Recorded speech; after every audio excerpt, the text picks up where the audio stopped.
Hey there, and welcome to part 2 of Embracing Parkinson's, the interview with Frank Antonicelli. I wanted to do a brief intro to let you know what you're in store for in part 2. I think you're really going to enjoy it, and there's some really important information at the end of the video you're going to want to make sure you stick around for, and I really mean that. So what we're going to talk about in this part 2 and the rest of our conversation, you're going to discover what supplements really have helped Frank individually with his Parkinson's disease management, as well as how managing stress is a really important factor in keeping symptoms at bay. In addition to that, you're going to be hearing about the origins of the Embracing Parkinson's audiobook that he co-authored with his movement disorder specialist, Dr. Joe Green.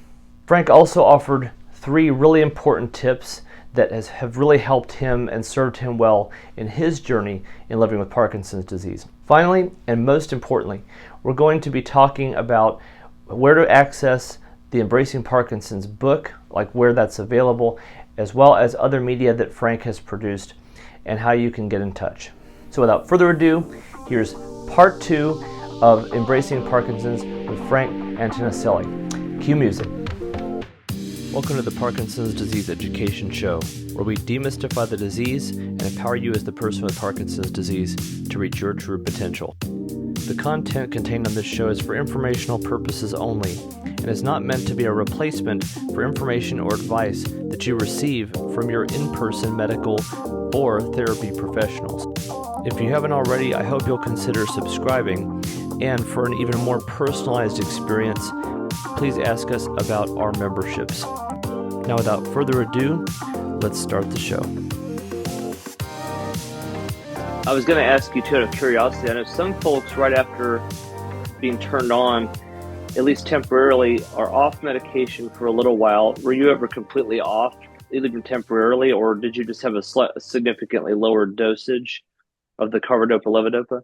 Well, that was one of the things. No, I was never off. And Okay. we were saying with some people, they're able to reduce.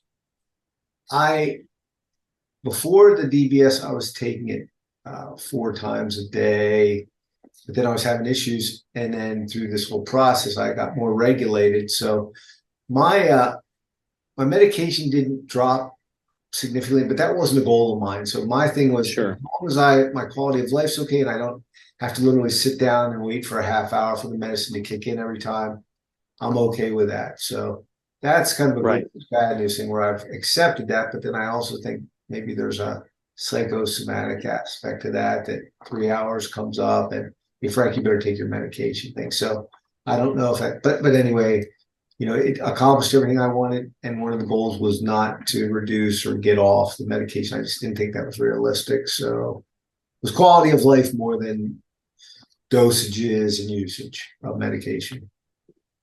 Right, and not to advocate for that, I just was curious about your experience, just having heard from different people over the last few years about some folks have been able to come off or some significantly reduced, which is great. Yeah. In either case. But no, I mean, you're right. The quality of life is the number one reason for doing the surgery in the first place. Yeah. And it sounds like that was definitely a good result for you.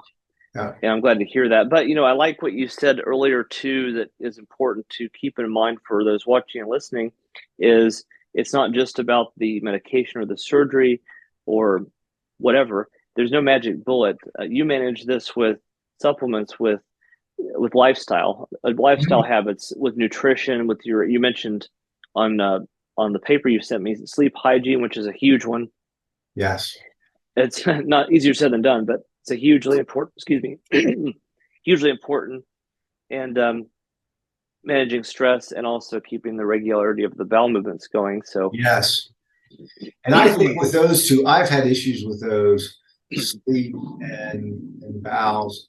I had issues with this probably for 10 years, and it's only been within the past 2 or 3 I've got those addressed. And there again, I mean, I think those things kind of, if you can address them, that's just one more thing you have off the table that you're not dealing with. So, the those are addressed. I went back to CoQ10. That was a supplement that Hopkins was looking at back in 2010. I participated in a creatine trial study with Hopkins back in 2009 to 13 and Mm-hmm. stopped the trial because they found it was inconclusive. But I went back and for me, they said it was a double blind study, and they said, you'll know right away. Well, with me, when I started, they had little packets and you take them twice a day. And I knew within the first couple of days because within a month, I had gained 10 pounds. And when it snowed, I felt like Superman. I would go around and shovel literally the whole block for the neighbors. So for me, I think it worked well. And I thought, you know what, since it worked well, maybe I should go back to it. So I went back to the creatine within the last year, and I've also incorporated CoQ10 as supplements, and they seem to be really helping. So in terms of endurance and strength and mobility and things like that. So I'd recommend, you look into those things, and each person's different, but if it's D or B, D's are big, B's complex is big, I mean, I'm not an expert, but all those things can have a factor that can improve your overall quality of life. So I try to use anything at my fingertips to improve that. Yeah, and I applaud you for that. Just doing whatever it takes to improve quality of life, symptom management, and so forth.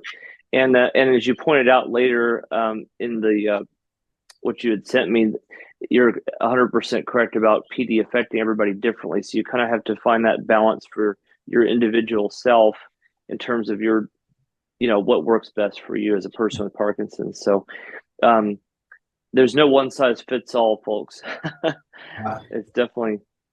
Well, to me, it affects me different every day. I mean, one day I'll go to walk to the end of the street, which is 6/10 of a mile. I won't have any trouble. I'll walk. You think I'm fine. The next time you see me walking, I'm having gait issues or whatever, and I'm struggling through it. But so that can change by the day too. So it's not only it affects everybody differently, it can affect you differently on different days, depending on your sleep or your level of activity, or really, to me, the biggest one is your level of stress.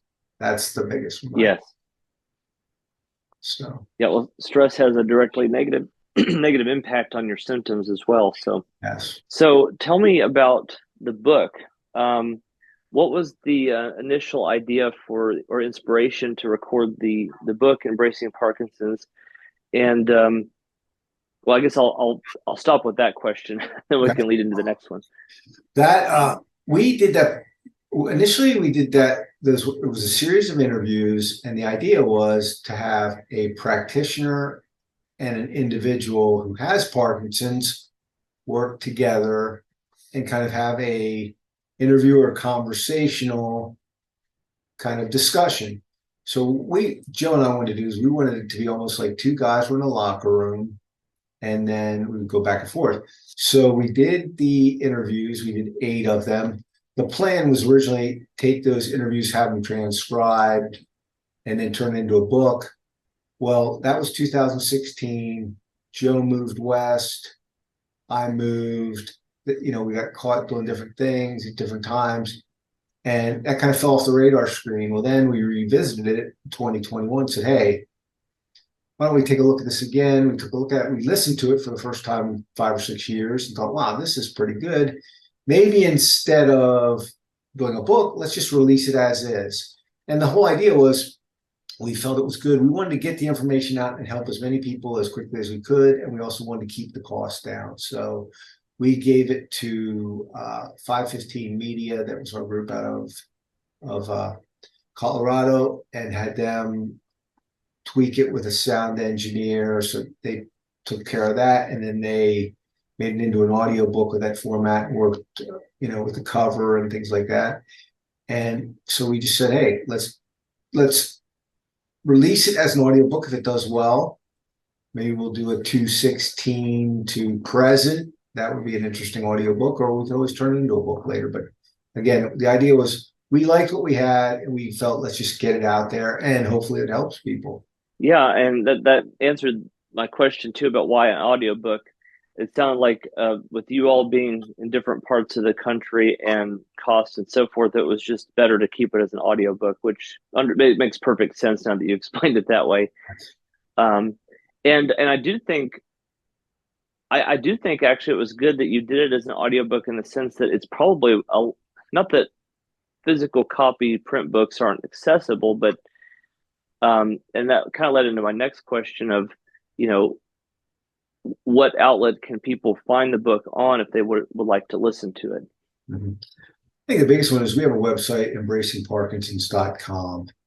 I mean, I know it's out on Apple, it's Barnes and Noble, I think, but I would encourage you to go to embracingparkinsons.com, or maybe we can put a link after this podcast. Sure.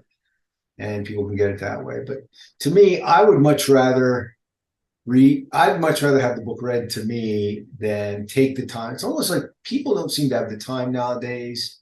I just thought if they could hear it when they're in the car or they're on their iPod or whatever, I just thought it would be an easier way for them to get the information and then be able to use it as quickly as possible, kind of cost effectively, obviously. And that's what I like to do things. And the other thing was, I thought there was a personal aspect hearing Joe's voice and my voice. And I just thought from somebody that had Parkinson's, people that either had it or were caregivers could maybe relate more to maybe things I'm saying or how I'm saying it, and so that was an idea too. And I just thought Joe just the way he would say things, it just, to me, I thought it would have more of an impact than seeing the words on paper. Yeah, and I definitely think that is true in the sense that it was a back and forth conversation. Right. It would be a little more awkward to read that versus just listening to you all spontaneously, going back and forth. So I think that was a great call. Yeah. And I enjoyed listening to it. And in my therapy practice that I own, all of our visits are home. And so I'm always in the car. So I was able to listen to the book in the car on Spotify. So yeah, perfect example. But anyway, yeah, I'd be happy to leave a link in the description for anybody interested to embracingparkinsons.com. And it sounds like that's the one place you can go to access it, if not via the other outlets like Spotify or Apple. I'm going to put you on the spot, Frank. If you were to give those watching and listening any, I guess, the biggest takeaway or the one piece of advice that you would give somebody, especially if they're newly diagnosed with Parkinson's disease? Well, I mean, I think it would all go around that patiently persistent. I'd say, first of all, don't try to hide it. You're not alone. Adopt the philosophy of use it or lose it. That's very important. And then work on getting the resources you feel you need to build a team so that you can have the right resources to go about trying to minimize the impact of it as much as possible. So those to me are just so important. And again, I always think about faith, family, friends, that's your core team. Then obviously you have the medical team, but that's what I would recommend.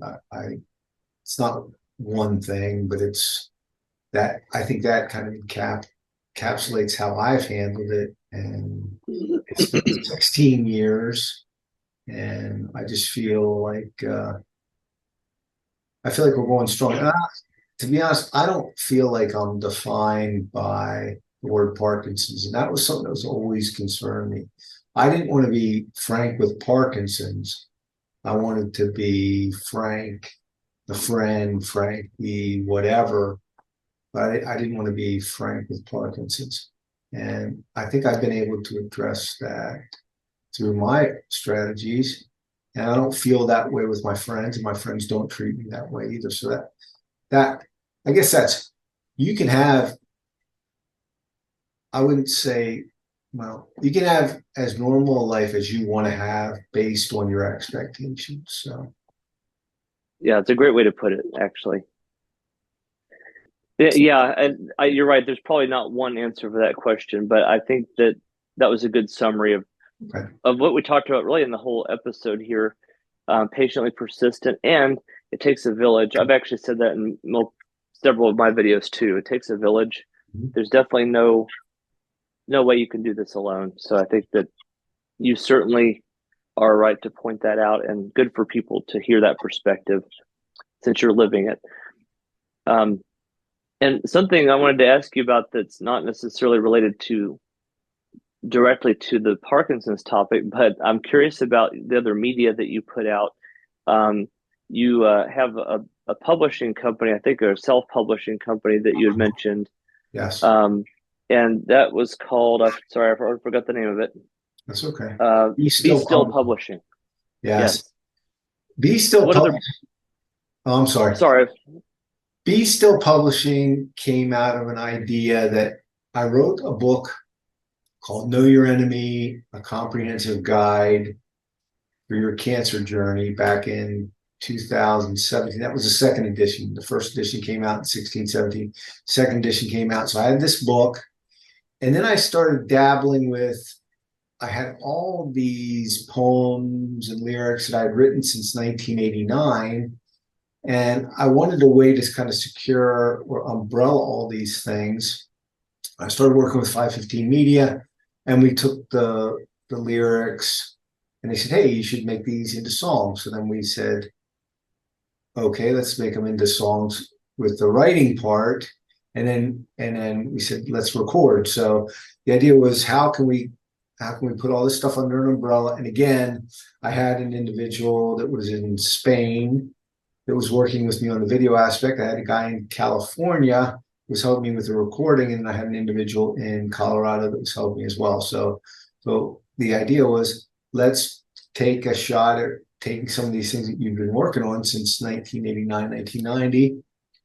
Let's put them out there and see if there's any interest. So the name of the group is called Animals Speak, and we have 5 or 6 videos out on YouTube, and hope to, over the next year, record another 5 or 6 and maybe release an album in 2024 with 9 or 10 songs under that Be Still Publishing umbrella.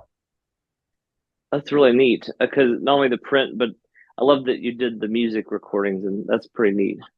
Thank you. Yes, we're very Yeah. proud of the videos, and it's almost been an evolution for us where technically the videos started with a very simplistic style approach to right now the latest one. I think it's called Big Brother, or I Can't Take It Anymore. I'm not sure which one is the most recent, but they're pretty high tech, and they really tell a nice message. So we're very proud of that, and hopefully people will go out there, see it, and like it.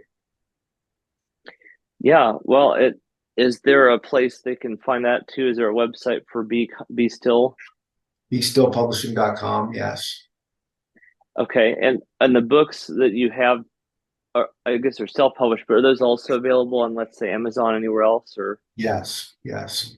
Know Your Enemy is available if you just type Know Your Enemy, a cancer book, in Google. You Okay. can get that. But all those are available at Be Still Publishing as well. So Be Still, again, Embracing Parkinson is where you get the audiobook Right.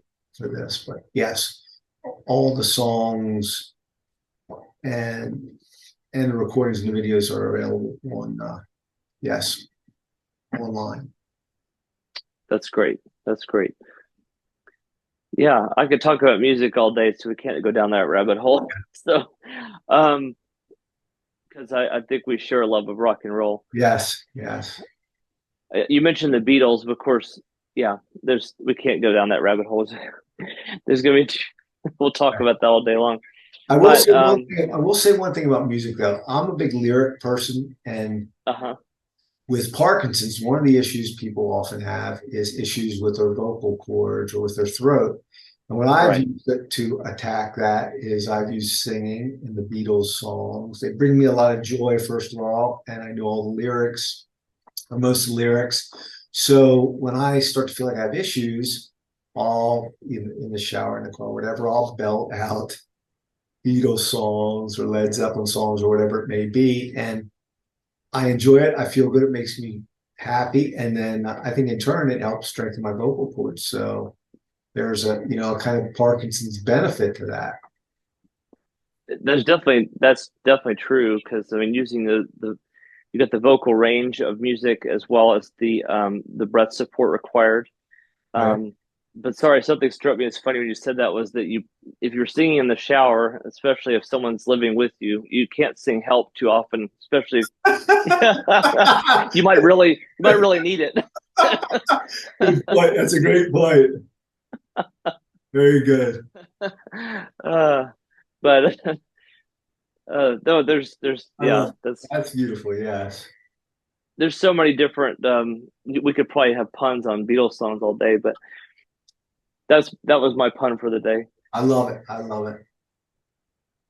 Pun intended. Yeah. So I feel like I lost whatever train of thought I might have had that came after that, but we did cover a lot of ground today, especially talking about you individually and your material. And I love that there's a variety of things that you've created that people can get inspiration from. But you yourself are an inspiration just from if I can say that, because I feel like you are an example of somebody that can be helpful, especially to somebody who is having a difficult time coming to terms with the diagnosis, um, and doesn't know where to turn next. So, that really means a lot to me. And I really feel like in terms of a new chapter of my life, I've been given this gift, and this gift is, and I believe is my ability through these experiences to help share this and help others. So, my goal when we wrote the cancer book was if we could help one person over, help them make their cancer journey a little bit easier, that was a success. I'd say the same thing with Parkinson's. We can make one person, either someone with Parkinson's, a caregiver, make their journey just a little bit easier. That makes it all worthwhile. So for me, that's what it's all about, and I get the most pleasure and enjoyment out of helping others. And I feel when I help others, it's almost like a circular thing. When I help others, it makes me feel better, it makes them feel better, and it just is a continuous thing. But that's really what it's all about for me. And hopefully this can help other people. And we'll be more than happy to put our contact information as well. If yes, I'll be more than happy to share anything I can with you or anyone, any of your listeners. that'd be great. Whether it's DBS, whatever it is, anything I can do to help. That's what we're all about. This is a little bit of an ask, but if you're willing to connect on either social media and or YouTube, somewhere in that directly like that, I would love for your input to other folks that are on those platforms. More than happy to. Yeah, that'd be great. More than happy. I would love to have you as part of that community, basically. Okay. Great. And yeah, well, I just want to thank you. I don't know if I have any other questions, but I could probably talk to you all day just because I enjoy these conversations. But I do want to thank you very much for your time, Frank, and for asking to review your book. And I do recommend it for anybody that is interested to listen to it, especially for inspiration, and some ideas of how to manage this disease. So, thank you for the opportunity. We really appreciate it, and I think you're doing a great thing here with these podcasts and getting out. And I think it's so important that we educate the public. I think I saw a stat: 90,000 people are diagnosed with Parkinson's a year. Does that sound right to you? I mean, I thought that was a crazy number, but I thought I heard that from somebody. And even if it's not that, if it's, what did you hear? It might be 9,000, but it's still a big number. Yeah. And I think the more we can do to educate them, the better off we'll be. And I'll get back in touch with you with that number too, so you can make sure we have the right number for the podcast. Yeah, sure. Absolutely. It's regardless whether it's 9 or 90, I know there's over 1 million people in the United States alone Right. living with it now. So I think 1 million is low as a low figure actually, but it's probably at the minimum 1 million people. It might Maybe be it's 10 million. 90,000 worldwide. So I know where I have that. I'll go to that and I'll shoot you the information. Yeah, that'd be great. I'll and on the video editing, I can put the Yeah. figure on the screen. So, but yeah, yes, thank you again, and I look forward to staying in touch with you. Great. Thank you very much. Have a good day. You as well. Thanks so much. Well, folks, I hope you really enjoyed that conversation. It was a lot of fun to sit down and to talk with Frank, and I really look forward to hopefully having him on the channel again very soon. And let me know in the comments if you'd like to do that and what you'd like to ask Frank yourself or to have me ask on your behalf. To access Frank's ebook, I should say audiobook, you need to go to embracingparkinsons.com, and there you can find ability to access the book as well as other social media for Embracing Parkinson's disease.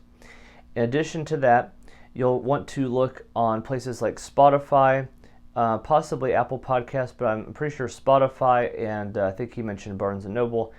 And also, Frank has done other media in addition to the book that I think it would be really nice for people to check out and to enjoy. And I'm going to leave all of this information below in the description so that you can access it as easy as that. I'll also put a card up here, actually this way, in the top right corner, so that you can access it as well during this video. I was approached by Frank and his manager to see if I would be willing to review the book and listen to it, and I did. And I really do recommend each and every one of you give it a listen. It's a really good, inspiring book on his journey with Parkinson's and how he learned to embrace the disease. That being said, I'm happy at no cost to anybody to promote this as well as to give you the ways to access it. So I hope you enjoy it. Let me know what you think in the comments, and I will see you in the next video.